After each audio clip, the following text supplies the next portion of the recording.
नमस्कार, मेरा नाम उमा शंकर सिंह है और आप देख रहे हैं बेलगाम भारत। इस वक्त हम मौजूद हैं बक्सर के चौसा में और चौसा में बनारपुर गांव है। बनारपुर गांव में वो घटना हुआ है जो थर्मल पावर प्लांट यहां पे बैठाया जा रहा है और किसानों के बहनों बेटियों के साथ यहां पे जो प्रशासन बर्बरतापूर्वक जिस तरह से व्यवहार की है और प्रशासन इन लोगों की मांग को पूरा नहीं कर रही है। ये लोग अपना अधिकार मांग रहे हैं, अपना ज़मीन का जो पैसा है उसका पैसा मांग रहे हैं और इन लोगों के साथ लगातार 3 महीना से इसी तरह से प्रशासन व्यवहार कर रही है और 3 महीना से ये लोग धरना प्रदर्शन पर बैठे हुए हैं। और देख सकते हैं हमारे पीछे किसान किस तरह से यहाँ पे धरना प्रदर्शन पे अभी भी बैठे हुए हैं।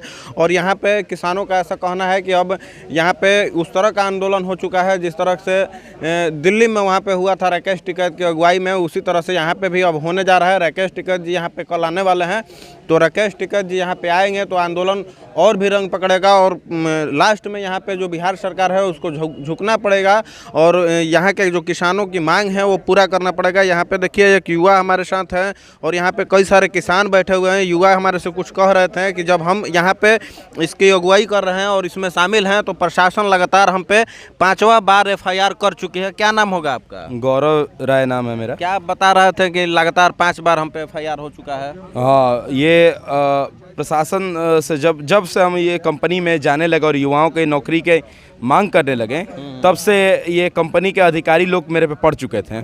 और आपको मैं दिखाना चाहता हूँ कि मैं 2020 में पब्लिक ग्रीवांस में प्राइम मिनिस्टर ऑफिस में लिखा था 15/9/2020 को। थोड़ा सा कैमरा इधर करके दिखाइए कि ये भैया लिखे हुए हैं और दिखा रहे हैं मोबाइल।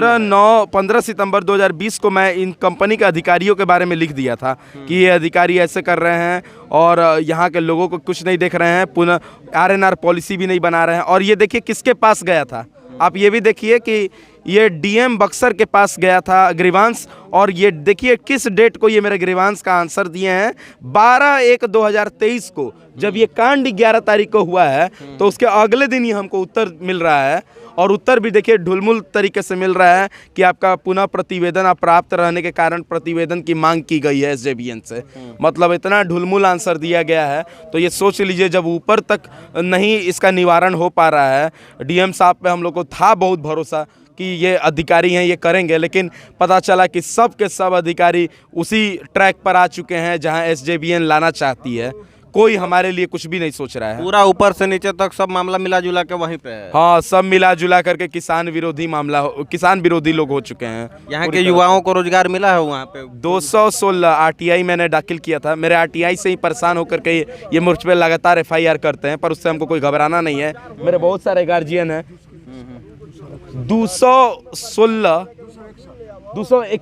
261 लोगों को नौकरी मिली है कुल मिलाकर के, परियोजना प्रभावित क्षेत्र से, परिवार से नहीं, क्षेत्र से पूरा 200 बताइए टोटल मिला। और नौकरी कैसी मिली है? लेबर का नौकरी मिला है, ड्राइवरी का नौकरी मिला है, कोई किसी को मिट्टी ढोना है, किसी को पता चल रहा है कि वहाँ साफ सफाई ऑफिस का करना है, ये नौकरियाँ दी जा रही हैं। और यहाँ पढ़े लिखे जो ITI किए हुए हैं, मास्टर डिग्री किए हुए हैं, MBA किए हुए हैं, वो लड़के यहाँ खाक छान रहे हैं अपना फॉर्म दे करके। ये लोग फॉर्म हम लोग से जमा लिए थे नौकरी के नाम पे बरगलाने के लिए, 700-800-900 फॉर्म जमा लिए थे। और यहाँ वही हालत अभी भी है, बेरोजगारी उसी तरह है। तो देख सकते हैं युवाओं का दर्द आप समझ सकते हैं और इनका चेहरा देख के अंदाज़ा लगा सकते हैं कि किस तरह से ये लोग परेशान हो चुके हैं इस कंपनी से। और इन लोगों की गलती बस इतना ही है कि ये लोग कंपनी यहाँ पे लगाने के लिए एग्री हो गए और कंपनी जब लगाने के लिए एग्री हो गए तो यहाँ पे जो कंपनी है वो अपना मनमानी करने लगी और इन लोगों का जो भूमि है अधिग्रहण कर लिया गया। अधिग्रहण करने के बाद इन लोगों का जो रेट है वो रेट फाइनल नहीं किया गया। अब 2023 चल रहा है और 2023 में इन लोगों का रेट दिया जा रहा है 2013 का। आइए एक चाचा जी हैं, इनसे भी जुड़ेंगे और बात करेंगे कि आखिर जब इस तरह का मामला है, 3 महीना से आप लोग धरना प्रदर्शन पे बैठे हैं, तो कोई नेता आप लोगों के पास 3 महीना से क्यों नहीं आया? चाचा क्या नाम होगा आपका? अशोक तिवारी मेरा नाम हुआ। आप लोग 90 दिन से धरना प्रदर्शन पे बैठे हुए हैं, उस वक्त कोई नेता आप लोगों के पास आए कि नहीं? न कोई नेता आया, न कोई पदाधिकारी आया। एक दिन एक पदाधिकारी धीरेन्द्र मिश्रा आया था। धीरेन्द्र मिश्रा जिसका नाम है, हमारे यहाँ का SDM है, वो धमकी भरे लहजे में बोल के गया कि कितना दिन तुम लोग बैठोगे धरना पर। और उसके अगले दिन से तांडव शुरू हो गया है। हम लोग का टेंट गिराया गया, हम लोगों को पीटना शुरू किया गया, हम लोग को जेल में बंद करना शुरू किया गया। ऐसा हुआ कि अब जबरन ज़मीन हम लोग का बिना मुआवजा दिए ही छीनना शुरू किया। बात समझ रहे हैं ना। तो सारा तांडव अब शुरू हो गया। कंपनी के एक वर्मा जी कोई था, इतना दाढ़ी रखा था, गुजराल काट, वो आया, कहा पवन वर्मा उसका नाम था। वो कहा कल से मैं पिलरिंग कराऊंगा, काम कराऊंगा, और फिर उसके बाद कोई नहीं आया। धमकी देने के बाद कोई नहीं आया आज तक। और देखिए अभी तो बताया जुआ साथी हमारे, और रैयत के बच्चों को तो काम दिया ही गया है साथ, लेकिन रैयत को तो कुछ पैसा मिला है जिससे कुछ काम चल सकता है। ठगी हुआ है रैयतों के साथ, लेकिन यहाँ के मजदूरों के साथ इतना बड़ा अन्याय हुआ है कि उनके सामने भूखमरी उत्पन्न हो गई है। जबकि उनको बिहार सरकार द्वारा रहने के लिए, बसने के लिए ज़मीन दिया गया था। हम लोगों के पुरखों ने मिल करके दिलवाया था कि ये लोग यहाँ आज़ादी से रहेंगे। हम उनकी सारी व्यवस्थाओं को देखते थे। हम अपने खेत से उपजाए हुए अन्न का 12वां हिस्सा उनको दिया करते थे। इस कंपनी के पदाधिकारियों ने जब ये कंपनी बैठने लगी तो बोली थी कि यहाँ के नौजवानों को जिसका ज़मीन लेंगे उसको सी और डी ग्रुप की नौकरी सुरक्षित रखी जाएगी, और यहाँ के मजदूरों को 60% भागीदारी होगी इस कंपनी में। इनके जीविकोपार्जन का ख्याल कंपनी करेगी। लेकिन कौन सी ऐसी नौबत आन पड़ी कि ये बिहार सरकार से मिल करके इनकी मजदूरों के विषय में सोचना ही बंद कर दिया, इनका हाल जानना ही बंद कर दिया। जब मैं इन मजदूरों का हक रखने लगा तो ये बच्चा बताया 4-5 की था, मैं बता रहा हूँ 15 की था। मैं 14 से लड़ रहा हूँ इस कंपनी से लड़ाई। मुझे कोरोना काल में बाहर जेल भेजा गया था। तो हमको जेल अब सेल से कोई मतलब नहीं है, अकीता से मतलब नहीं है। हमको अपना हक किसी हालत में लेना है कंपनी से। अब तो हमको ये बेआबरू करके रख दिया।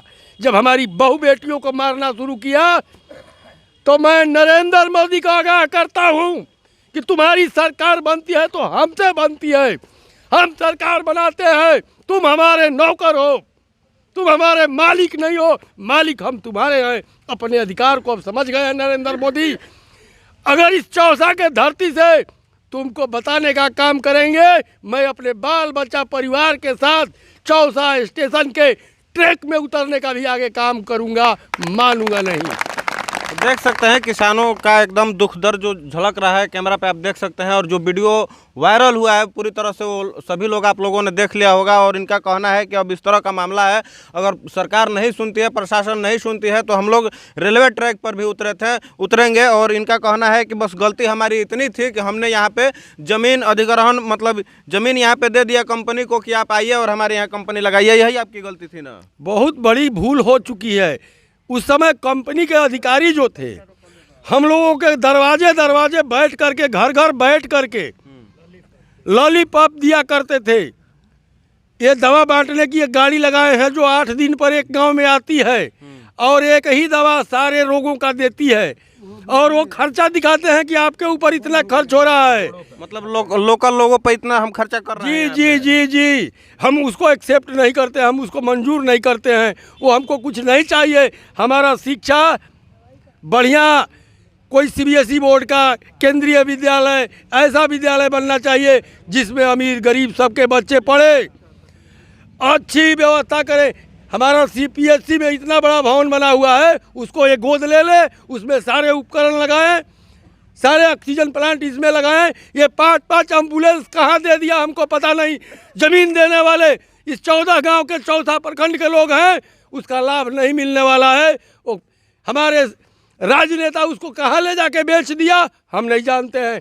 हमको अगर चौसा PSC में मिलता, मेरे सामने वो दिखाई देता, हमारे रोगी उस पर पटना और बनारस जाते तो मैं संतुष्ट था।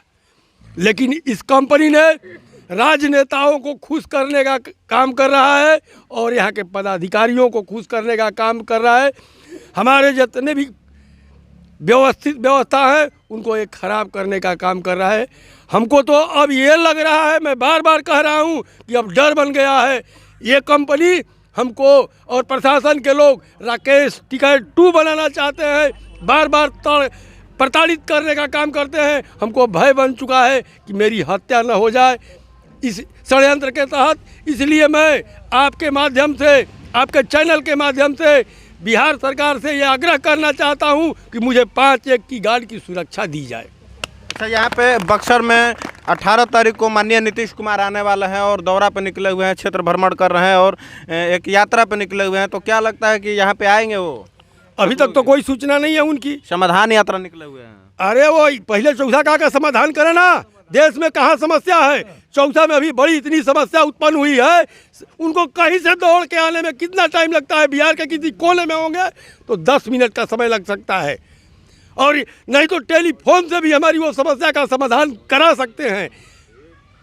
क्या ये सवाल आप लोग उनसे कीजिएगा तो वो कहेंगे कि पता ही नहीं था। जहाँ के ऐसा यहाँ के नेताओं का, जैसे आप 3 महीना से बैठे हुए थे तो यहाँ के नेता जब आए तो कह रहे हैं कि हम लोग को पता ही नहीं था। उनको डूब मरना चाहिए ये सब बयान देने में। उनकी शाखाएं जो गांव तक है, उनके कार्यकर्ता गांव तक है, और पदाधिकारी उनके नौकर जो बैठे हैं ये क्या कर रहे हैं कि उनको बताए नहीं। पूरे जिले को डिसमिस करना चाहिए, हटा देना चाहिए अगर उनको जानकारी नहीं मिली है और इस तरह की घटना घटी है तो। नीतीश कुमार जी लगता है कि पूरे बिहार का शराब वही पी रहे हैं जितने बॉर्डरों से घूस रहे हैं, नशे में हैं, नशे के हालत में ऐसी बयान दे रहे हैं। मेरी बहू बेटियों को, अगर नीतीश कुमार की बहू बेटियों को पीटा गया होता तो पूरी व्यवस्था बदल गई होती बिहार की। हमारे प्रति थोड़ा भी उनको संवेदना नहीं लगता है। मैं इस समय कह रहा हूँ, मेरा दिमागी हालत ठीक नहीं है, डर बना हुआ है, डर के माहौल में ये बात कह रहा हूँ। नीतीश कुमार जी को बयान ऐसा देना शोभा नहीं लगता है। एक प्रदेश का राजा बना के हम बैठाए हैं और ऐसा बात कहते हैं कि हमको पता ही नहीं है। इतना तंत्र होने के बाद सीबीआई, विजिलेंस सारे लोग हैं और उनको पता नहीं लगता है। ये उनका उचित जवाब है, आप बताइए। पप्पू यादव आए हुए थे यहाँ पे, अश्वनी चौबे आए हुए थे, बिहार के पूर्व डिप्टी सीएम यहाँ पे आए हुए थे, तो क्या वार्तालाप हुआ, क्या उन लोगों ने आपके द्वारा कह के? देखिए, पप्पू यादव, चिराग पासवान हमारे दुख के घड़ी में सुन कर के आए। न हम उनको वोट दिए हैं, न हम उनको किसी गद्दी पर बैठाए हैं, तो मैं उनका तहे दिल से धन्यवाद करता हूँ सिर्फ बनारपुर के धरती पर आने के लिए। लेकिन यहाँ के सांसद और निकम्मे विधायक जो आज मौन धारण करके बैठा है, नौटंकी कर रहा है। यहाँ का सांसद सिर्फ नौटंकी है। क्या इससे पहले आंख बंद करके शासन चलाता है? क्या देखता है यहाँ का विकास और व्यवस्था? क्या मुंह बंद करके बैठा है आपके डर से, तीसरी स्तंभ के डर से बैठा है? क्या आप लोग क्वेश्चन करिएगा, सवाल जवाब करिएगा? इसलिए वो डरा और सहमा हुआ है। मैं तो डंडे खा के डरा सहमा हूँ और उस निकम्मे लोगों के चलते डरा हूँ कि ये लोग जो है निकम्मा हमारे यहाँ बैठ गए हैं, उनको थोड़ा भी मोह ममता नहीं है। और यहाँ का जो विधायक है वो तो यहाँ का रहने वाला है, बक्सर जिले का है, वो तो हारेगा तो चला जाएगा भागलपुर। लेकिन ये कहाँ जाएंगे? ये पैसे के बल पर बिके हुए लोग हैं क्या, कि जो आज तक नहीं बोले? देखिए, यहाँ पे और कुछ भी लोग आए हुए हैं और चाचा बोलते बोलते एकदम भावुक हो गए कि जब हमारे बेटी बहनों के साथ इस तरह से बर्बरता किया गया तो उस समय ये लोग कहाँ थे। और नेताओं की बेटी बहन है और हमारी बेटी बहन नहीं है। यहाँ पे एक और भी चाचा बैठे हुए हैं, इनसे भी जानने का प्रयास करूँगा कि जब यहाँ पे धरना प्रदर्शन किसान लगातार 3 महीना से कर रहे हैं तो नेताजी लोग क्यों नहीं आए उस समय?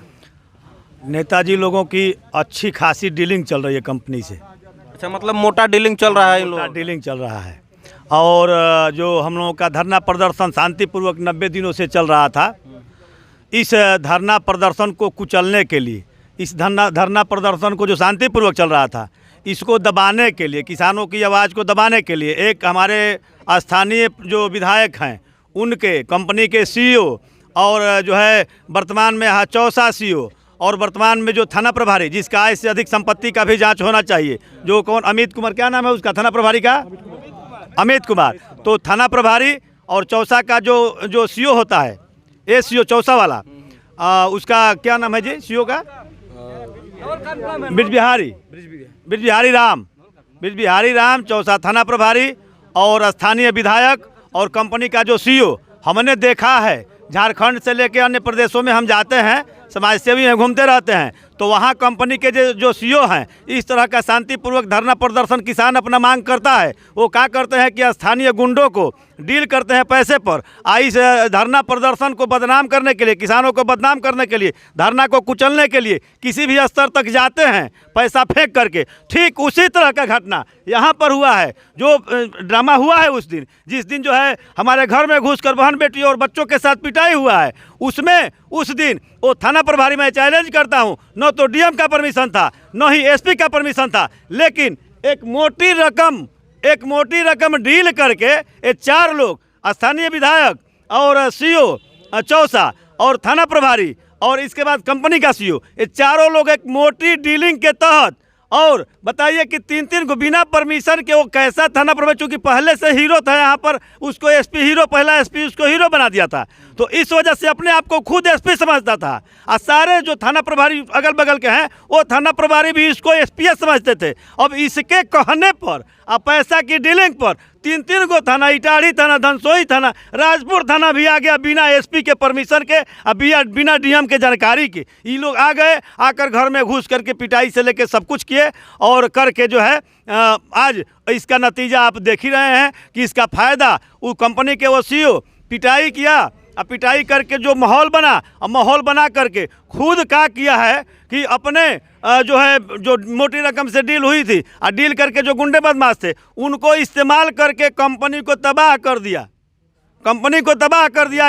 किसानों को जो है बदनाम करने के लिए ये किया। तो हम यहाँ पर अपने सभी साथियों, ग्रामवासियों और किसानों से और हम सभी लोग मिल करके मांग करते हैं कि अमित कुमार का आय से अधिक संपत्ति का जांच का मामला और सारे बिंदुओं पर सीबीआई जांच कराया जाए। दूध का दूध, पानी का पानी हो जाएगा। हम सीबीआई जांच का मांग करते हैं, जांच कराया जाए, सब स्पष्ट हो जाएगा कि प्लांट से कौन कौन नेता, कौन कौन गुंडा, वर्तमान सरकार के कौन कौन दलाल कितना पैसा लिए हैं इस धरना को बदनाम करने के लिए और धरना प्रदर्शन को समाप्त करने के लिए। इनकी योजना थी कि 2-4 लोगों को पहले सीईओ, ये भी हम कहते हैं कि सीईओ वहाँ लंबा हाई पावर वाला कैमरा लगा हुआ है और सीईओ से किसी से वार्ता भी नहीं हुई है, और सीईओ कहता है कि हमारे गर्दन में फांसी लगा के लोग मुआ रहे थे।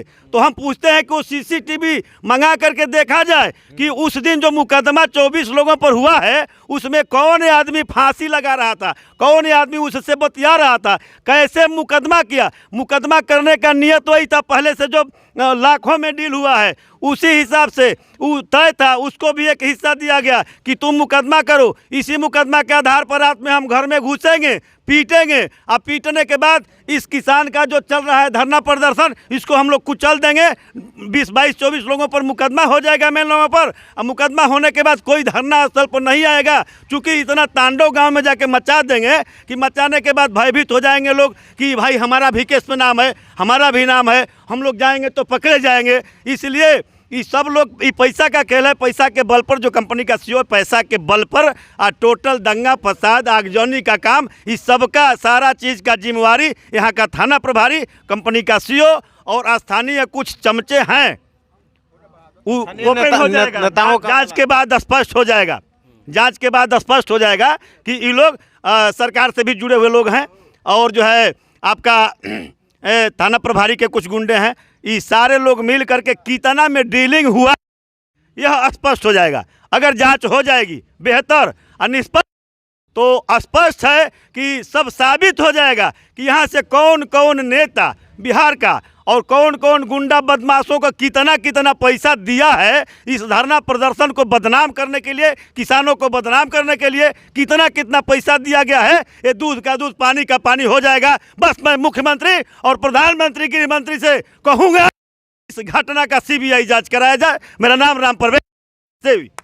तो देख सकते हैं किसान एकदम गुस्से में है और इन लोगों का कहना है कि सीबीआई जांच की मांग किया जा रहा है। और यहाँ पे जिस तरह से प्रशासन इस मामले को दबाने के प्रयास की, इनके धरनाओं को ख़त्म करने की प्रयास की और षड्यंत्र के तरह किसानों को फंसाया गया है। लगभग 70 से 80 किसानों पर FIR दर्ज हुआ है। और जब सुबह हम लोग आ रहे थे तो गलती से ऑटो वाले हम लोग को लेकर के थर्मल पावर प्लांट के गेट पर चला गया। जब हम लोग गेट पर चले गए तो वहाँ पर जब गार्ड से हम लोग कहें कि हम लोग को अंदर जाने दीजिए, तो अंदर नहीं जाने दिया गया। तो मैं चैलेंज करता करता हूं उस कंपनी के सीईओ को कि एक बार बेलगाम भारत की टीम को आप अंदर जाने दीजिए और वो चीज़ हम आपसे पूछेंगे और 2-3 से सवाल आपसे पूछेंगे और किसानों के हित के लिए पूछेंगे और आपके हित के लिए पूछेंगे कि आपने क्यों इस तरह से मामला किया और क्यों इनकी ज़मीन को लेकर के आप उनका मुआवजा नहीं दे रहे हैं। अगर आपके अंदर हिम्मत है तो आप एक बार बेलगाम भारत की टीम को आप कंपनी के अंदर घुसा के दिखाइए कि किस तरह से यहाँ पे काम हो रहा है। और देखिए यहाँ पे बुजुर्ग चचा बैठे हुए हैं। चचा, धरना प्रदर्शन तो यहाँ पे हो रहा है, पुलिस बर्बरता कर रही है, यहाँ के डीएम एसपी मनमानी कर रहे हैं और आप लोग की जो ज़मीन अधिग्रहण कर लिया गया है वो नहीं दिया जा रहा है पैसा, तो आगे की कार्रवाई आप लोगों की क्या होगी? आगे की कार्रवाई हम गांधीवादी तरीके से कर रहे हैं धरना।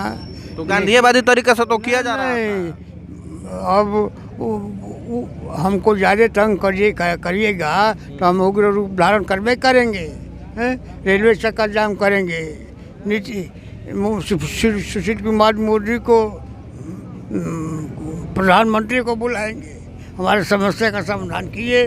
तो समस्या का समाधान करेंगे। नीतीश कुमार जी समाधान यात्रा पे निकले हुए हैं और 18 तारीख को बक्सर में आने वाले हैं। करें, आवे, हम स्वागत है, हमारी समस्या का समाधान करें। 3 महीना से कहाँ थे? नहीं थे, पता नहीं था कहाँ थे। तो देखिए इस तरह से यहाँ के चाचा का कहना है कि 3 महीना से इन लोगों का कुछ पता नहीं था और यहाँ पे जो समस्या है वो सब लोग को पता है। और किस तरह से यहाँ पे वीडियो जो वायरल हुआ था उस वीडियो को ही देखकर हम लोग यहाँ पे आए हुए हैं और जाएंगे चाचा के घर पे भी और पूरा मामला आप लोग जान ही गए होंगे कि किस तरह से यहाँ पे क्या मामला है। तो बने रहिए बेलगाम भारत के साथ, तब तक के लिए जय हिंद।